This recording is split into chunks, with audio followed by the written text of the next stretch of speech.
What is going on, everybody? Welcome back to Crew 2, and well, I wanted to make a second video about the Nissan 370Z Pro Drift because I feel like this might actually be the best drift car in the game currently. Now, obviously, there's a lot of other drift cars in the game that I think a lot of players have been running and or trying out, and I just think the Pro Drift's going to completely annihilate all of them, even better than the RX-7 in a lot of ways, even though that's literally my favorite go-to drift car in the game currently. That will most likely change now with the Pro Drift being out. Now, funnily enough, there's two other 370Zs in the game, and I literally do not run them at all, but funnily enough, they perform way differently than the Pro Drift does, and that car honestly looks a lot better for that matter. But the build I'm running on this vehicle is going to be pretty complicated. I would say a lot of the drift cars can be pretty annoying to get them to actually drift. You normally have to mess with them a bit to actually get them to be stable and actually drift for that matter, which could be insanely annoying to do. Now, my favorite vehicle, as I mentioned before, is going to be the RX-7, which I will most likely still run this car. I love how it feels when drifting, and I have a lot of my high scores with this vehicle, but I'm going to end up using their 370 drift now because of how amazing that car actually is. I want to test it out to see what it can do in all the drift challenges and all that. I've been doing that a little bit and I've been mind blown with it. Now, the other 370Z is going to be right over here, and this car is going to also perform a lot differently. I also have no idea why this livery is on this vehicle, but I really only use any of these cars when they're actually in a summit or something. Besides that, I literally do not touch any of them. Funnily enough, my favorite drift car before that was actually the Mustang. I pretty much use this car over everything else till I discovered the RX-7, then I basically started running that. Even the build on this vehicle is kind of weird as well. You got to lower the tire grip on the front and rear on a lot of the vehicles just to get them to actually drift and do anything. Plus, you got to mess with the ARBs. It could be a lengthy process to really get some of these cars to do much of anything. Now, one of the craziest things I noticed about the Pro Drift was the fact that this is one of the only vehicles in the game that you literally do not actually have to touch anything on it. Normally, you have to mess with the ARBs and or lower the tire grip on a lot of the drift cars, as I mentioned before. But with the Pro Drift, you literally do not have to touch this vehicle at all, which is honestly kind of insane. But this is also really good though, because I know the drift class can be kind of annoying for a lot of players to get used to, which I can't blame you. It can be really weird to actually drift the cars in this game and actually get them to drift for that matter, because sometimes some of them are really bad and I really don't use half of them anyway. But having a vehicle like the Pro Drift here is going to be insanely amazing, because a lot of players can jump in and use this vehicle and get better at drifting and or maybe want to try drifting for the first time now, even though before they didn't like it. I think this car is going to be really awesome to see on the Crew 2, and I cannot wait to try the one in the Motor Pass. Also, stay tuned for that car as well. I have a feeling any of the vehicles that are going to be coming out with the Forsberg Racing are probably going to be just as amazing as this vehicle is here. And plus, this thing also looks insanely good. I love the overall look. Plus, those rims look really good on there. But now, guys, I'm going to go talk about this a little bit more in one of the more difficult drift challenges, which is going to be the one in the LA Harbor called the Charity Event. That one can be pretty annoying to do.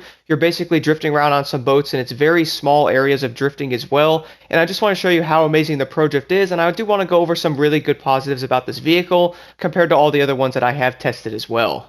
Now, jumping into the charity event with the new Nissan Z here, guys, there's a few things I wanted to go over with this vehicle. For one, I did notice this vehicle stability is going to be amazing compared to a lot of the other cars, and the best part is you literally do not even have to touch anything in the settings, which is pretty awesome. I did notice sometimes you get some of the cars to actually hold a drift and or not lose themselves in some areas. You will have to go mess with them for hours on end and or a long time for that matter just to get them to actually drift. Luckily, with the 370Z here, I've been noticing you can basically jump into most of the events with this vehicle. I've been jumping into a lot of them and testing it out, and I'm kind of mind blown because it literally doesn't take much for it to do really good. I feel like this car is going to be amazing for a lot of the new people out there trying to drift and or people who are just trying to get better, throttle control. Maybe if you guys want to jump into manual and get better at shifting and all that with these vehicles, this could be a great vehicle to use as well, because it'll teach you how to get better throttle control and all that. Plus, the car obviously is going to grip very well at the same time. I've been pretty much loving this vehicle the entire time I've been using it, and there's really no complaints at all. Not only that, this car also sounds really cool, which is pretty awesome. I love the GTR engine sound in there. They did such an amazing job with these Forsberg vehicles. I mean, they're honestly incredible. Now, one thing I also really do like about the recent update, by the way, is the fact that you can actually kind of hit stuff now. And what I mean by that is you can actually run into poles and or hit a fence now or something on the ground like a bottle. Like before, if you basically ran into like a piece of paper or something, you basically would lose your multiplier. But now you can actually run into stuff on the ground, which is pretty awesome. So that would be pretty helpful with learning and all that and getting better times and all that on the drift challenges, and or actually getting around the turns a little bit easier instead of trying to be around them perfect. You can kind of hit some stuff if there's things in the way, which is pretty cool though. But anyway, guys, I have to admit one thing, by the way. The steering on this car I've been noticing is also really good compared to some of the other vehicles. Obviously, this is a legitimate Formula Drift car in real life, which is pretty crazy.